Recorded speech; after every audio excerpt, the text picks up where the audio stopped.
ওখানকার যিনি ভারপ্রাপ্ত মানুষ তিনি বলছেন, দাদা বান্দরবন যাবেন না?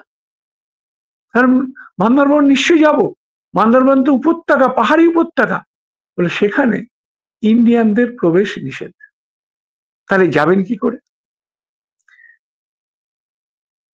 আমি আপনাকে বান্দরবনের যিনি মন্দিরের পুরোহিত আছে তার কাছে জানিয়ে দিচ্ছি আপনি আসছেন, কিন্তু যাবেন কি করে সেটা আপনি ঠিক করুন। যখন আমি মন্দিরে ফিরে এলাম, সেখানে কৃষ্ণকে বললাম, কৃষ্ণ ভাই, বান্দরবন সৎসঙ্গ মন্দিরে তো যেতে হয়। বলো নিশ্চয়ই যাবেন। বলুন যাবো কি করে? ধরা পড়লে তো জেল, এবং জেল মানে আমার ভ্রমণ সব গেল। বলে আপনার সাথে আমি এখান থেকে আমাদের যুবক কর্মীদের দিয়ে দিচ্ছি। এটি ত্রিপুরা থেকে একজন মানুষ এসেছিলেন। ত্রিপুরা অত্যন্ত ভক্ত মানুষ, তিনিও বাংলাদেশ পরিভ্রমণ করছেন। আর ওখানকার একটা ইয়ং ছেলে, ওখানকার বহু ছেলেরাই পড়াশোনা করে এবং রাত্রিবেলা পড়াশোনা করে, দিনের বেলা কাজ করে। এভাবে তারা কলেজ ডিগ্রি, ইঞ্জিনিয়ারিং সব কমপ্লিট করছে। এরকম একটা দারুণ ডায়নামিক ছেলে। বলেন ও আপনার সাথে যাবে এবং ও আপনাকে ঠিক গাইড করে দেবে এবং মিলিটারির হাত থেকে ওই রক্ষা করবে। সুতরাং আমরা চট্টগ্রাম থেকে বাসে উঠলাম। আমাকে ছেলেটি শিখিয়ে দিল, মিলিটারি যখন জিজ্ঞেস করবে বাসের মধ্যে উঠে, আপনাদের মধ্যে ফরেনার কে আছে, আপনি চুপ করে বসে থাকবেন, হাত তুলবেন না, কিন্তু চুপ করে বসে থাকবেন, বাদ বাকিটা আমি আছি। যথারীতি চট্টগ্রাম থেকে বান্দরবানের দিকে আমাদের বাস যাত্রা করলো এবং বান্দরবান সীমান্তে এসে মিলিটারিতে ঢুকে পড়লো। প্রচুর মিলিটারি, হাতে বন্দুক। তারা ঢুকে বললো, ফরেনার যারা আছেন হাত তুলুন। কিছু লোক তুললো, তাদের সঙ্গে সঙ্গে নামিয়ে নেওয়া হলো। বললো যাদের কাছে আইডেন্টিটি কার্ড নেই আর আছে তারা বলুন। ওমা, দেখি আমার কলেজের ছেলেটি যে আমার সাথে ছিল সে উঠে দাও, ব্যাস তাকে মিলিটারিরা ধরলো। ধরে তার সাথে কথাবার্তা, সে ধীরে ধীরে আস্তে আস্তে তার সমস্ত কার্ড, পরিচয়পত্র সব দেখাতে দেখাতে কখন টাইমটা কিল করে দিল জানি না, মিলিটারিটা গাড়িটা ছেড়ে দিল। আমরা সেই চেকিং এর পর্যায়ে পৌঁছালাম। বান্দরবন মন্দির একটা অপূর্ব মন্দির, আমি ছবি পাঠিয়েছি। একটা পাহাড়ের উপরে অত্যন্ত সুন্দর মন্দির। আর সেখানকার পুরোহিত কল্পনাতীত ভালো ব্রাহ্মণ। বাঁচা গেল, রান্নাটা আমাদের করে খেতে হবে না। তা তিনি বললেন আপনাদের জন্য সব আহার প্রস্তুত থাকবে, তার আগে বান্দরবনটা আপনারা একবার ঘুরে নিন। সুতরাং বান্দরবনে সেই পার্বত্য জেলার যে অপূর্ব সৌন্দর্য, অপূর্ব সমস্ত বৃক্ষের সমাহার, আর এরকম পাহাড়, আমরা ভাবতেই পারি না বাংলাদেশে এত একটা সুন্দর জায়গা আছে। বান্দরবন না গেলেই এটা অনুভব হয় না।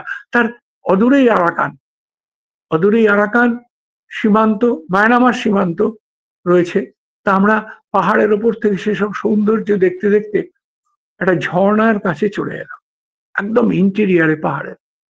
সেখানে আমাদের ওই ছেলেটি সতর্ক করলো, এখনো ওখানে কিছু কিছু আদিবাসী আছে যারা এখনো মানুষ মেরে খায়। সে সমস্ত আদিম অধিবাসী এখনো গভীর গহ্বরে কিছু কিছু রয়েছে। বাংলাদেশ গভর্নমেন্ট তাদের খুব সতর্কতার সাথে পাহারা দিয়ে রাখে এবং মাঝে মাঝে তারা বিদ্রোহী হয়ে ওঠে। সেই বিদ্রোহী মানুষগুলো কিন্তু থাকে। আমরা তার দেখলাম ছোট্ট ছোট্ট কুটির, আর অপূর্ব ভাবে সেই ঝর্ণা নেমে আসছে, অপূর্ব সৌন্দর্য। বেরিয়ে দেখলাম বাংলাদেশের জাতীয় ফল কাঁঠাল, সেই কাঁঠাল বিক্রি হচ্ছে। তারা কাঁঠাল কিনে নিলাম খাওয়ার জন্য, আশ্রমে গিয়ে খাবো। আর ওখানে অনেক অনামী জঙ্গলি ফল বিক্রি করছে। সেখানকার মানুষগুলো আদিবাসী হলেও তারা বাংলা বলতে পারে। তাদের সাথে কথা বলে কিছু ভাব জমিয়ে নিলাম। আমি জিজ্ঞেস করতে চাইলাম যে তারা ঠাকুর অনুকূল চন্দ্রকে এখনো চিনতে পেরেছেন কিনা। এখনো পর্যন্ত ঠাকুর সেখানে প্রবেশ করেননি। আমার শ্বশুর মশাই বলতেন, যেখানে যাও না কেন সেখানে নাম করে আসবে, আর সেই নামের ধ্বনি সেই পাহাড়ে প্রতিধ্বনিত হয়ে সেই মানুষদের মধ্যে একদিন না একদিন তাদের ঠাকুরের পথে নিয়ে আসবে। তখন তিনি দেওঘরে যখন ঠাকুর আসেন তখন দারোয়া নদীর ধারে একদিন আমার শ্বশুরমশাইকে নিয়ে ঋত্বিকাচার্যদেব যাচ্ছেন, একটা বড় পাথর। তারা এসে বললেন, পণ্ডিত একবার এই পাথরের উপর বসে ঠাকুরের কথা আয় আমরা বলি। তাহলে একদিন না একদিন এই অঞ্চলের গ্রামের লোক অবশ্যই ইষ্টের পথে আসবে। এই পাথরটা তো কোনোদিন তার নাম শোনেনি না। সত্যিকারের সেই যে করেছিলেন, আজকে ওই অঞ্চলের গ্রামের সব মানুষই প্রায় দীক্ষিত হয়ে গেছে। তা মনের মধ্যে আশা নিয়ে সেখানে একটু নাম করলাম। আর সেই সমস্ত ফল, তাদের দেওয়া কাঁঠাল, এই সমস্ত নিয়ে সত্যি বান্দারবন আমার কাছে একটা অদ্ভুত স্মৃতি।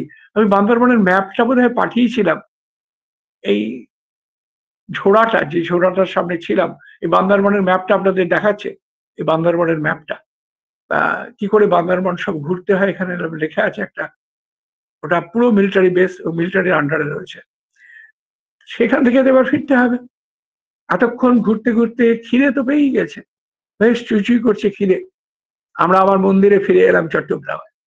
তা সেখানে অপূর্ব সব খাওয়ার আয়োজন। কাঁঠালটা ভাঙে দিলাম আর বললাম, কাঁঠালের বিচিগুলো ফেলবেন না, ওই বিচিগুলো আমাকে দিয়ে দেবেন। ওই বিচিগুলো আমরা মন্দিরে নিয়ে যাব। সেই মন্দিরে কাঁঠালের বিচি কখন খেলাম গল্প হবে এক সময়, কিন্তু আগে আমরা খেতে বসে দেখি, আরে মাশরুম, এত সুন্দর মাশরুম রান্না করেছেন। তা পুরোহিত মশাইকে বললাম, আপনি মাশরুম পেলেন কোথায় এখানে?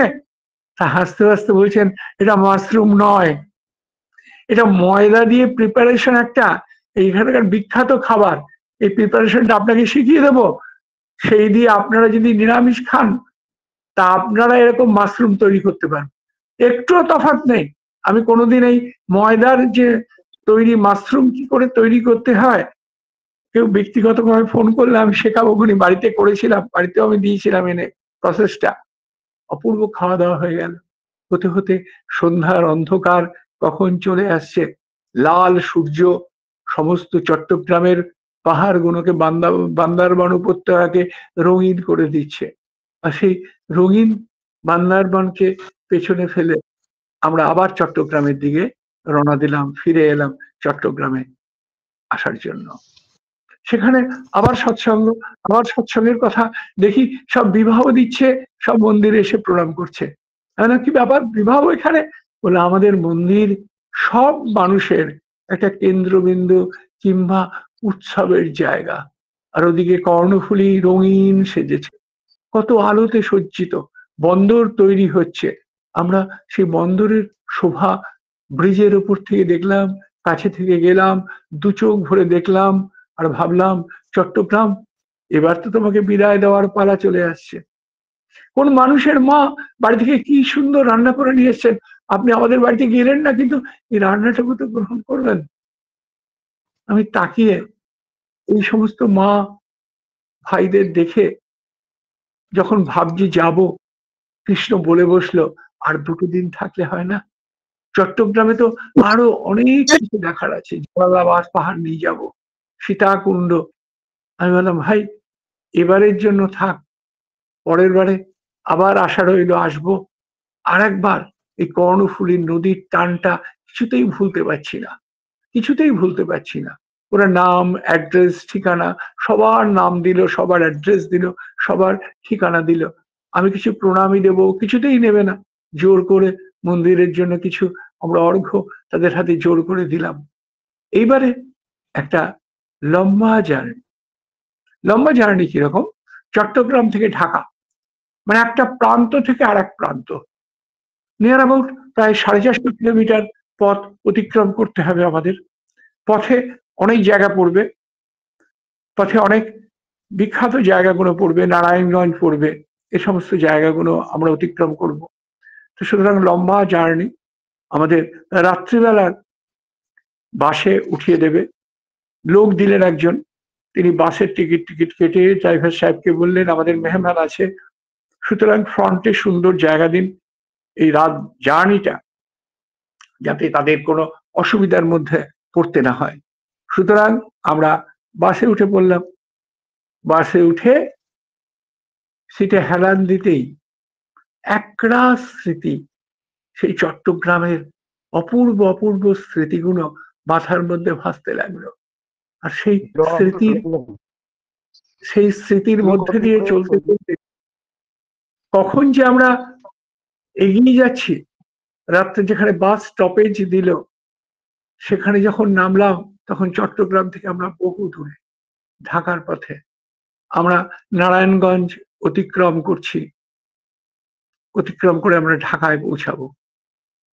আজকে আমরা এই অবধি শেষ করি, কারণ ঢাকার আমরা প্রবেশ করছি, সেখানে ঢাকাতে আমরা থাকার জন্য আদিত্যদা সুপ্রিম কোর্টের একজন অ্যাডভোকেট, তার বাসস্থান আমাদের দিয়েছেন। সেইখানটা আমাদের ঢাকা সেন্টারের বলতে গেলে কার্যকরী কেন্দ্র। সেখানে আমাদের একটা বিরাট পথ এলাকা, অত্যন্ত সম্ভ্রান্ত এলাকা, সেখানটা আমার যেতে হবে। আর বাংলাদেশের একজন মানুষ আমাদের নৈহাটিতে আসেন বারবার করে, তারা বারবার করে আমাদের বলেছেন যে আপনাকে তো বাংলাদেশে আমাদের সাথে অবশ্য দেখা করবেন, যাবেন। তাদেরও ফোন করলাম যে আমরা এবার ঢাকায় প্রবেশ করছি। আজকের ঘটনা এই অবধি থাক, আমরা এর পরে নিশ্চয়ই আমরা ঢাকা পরিভ্রমণের কথা বলবো। ঢাকা পরিভ্রমণটাও খুব সুন্দর। সেখানে আমাদের ঠাকুরের কথা শোনার জন্য জগন্নাথ হল, যেখানে কিছু মানুষ ছিলেন তারা আচার্যদেবকে নিয়ে বিভিন্ন প্রশ্ন করতে চান, আচার্য পরম্পরা নিয়ে প্রশ্ন করতে চান, তারা আমাদের জগন্নাথ হল একটা সেমিনারে আমাদের কল করেছিলেন। আমাদের যিনি সুপ্রিম কোর্টের অ্যাডভোকেট ভদ্রলোক ছিলেন, তিনি বললেন আপনি তাদের সাথে একটু আলোচনা করে দেখুন কি করে কনভিন্স করতে হয়।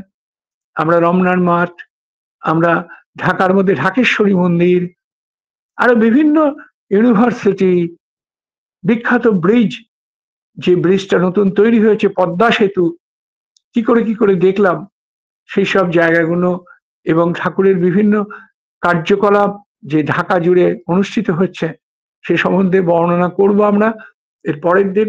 আজকে এই অবধি। জয় গুরু।